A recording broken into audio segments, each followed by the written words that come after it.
Au confinement, en fait, quand tout s'est arrêté, j'ai eu l'opportunité par une voisine qui est céramiste de pouvoir apprendre, en fait, de pouvoir découvrir, tout du moins au début, la céramique. Dès que j'ai commencé à toucher la terre, c'était quelque chose que je voulais faire depuis longtemps. Du coup, ça s'est jamais arrêté.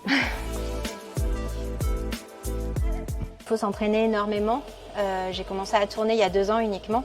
J'ai pas encore les mouvements au top de ce qui pourrait être certainement. C'est une partie qui est très agréable parce qu'en fait on a un contact avec la terre qui est particulier.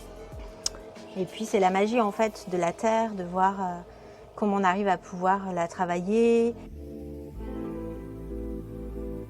L'année dernière, en fait, l'été dernier, j'ai eu la chance d'avoir eu contact avec un restaurateur d'Arcachon, qui est Fleur des Pins, et qui donc a bien voulu me faire confiance. Après si peu d'activité, ça faisait tout juste à peine 4 ans, enfin 3 ans que je travaillais la céramique.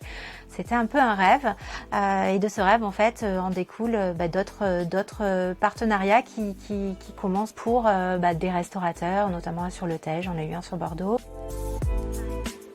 Donc ça, c'est un projet pour un restaurant. On est sur une terre blanche avec un émail blanc. Quand j'émaille avec un pinceau. Je ne trempe pas en fait les pièces à l'intérieur de l'émail. Je les travaille avec un pinceau et du coup, ça crée en fait cette différence de matière.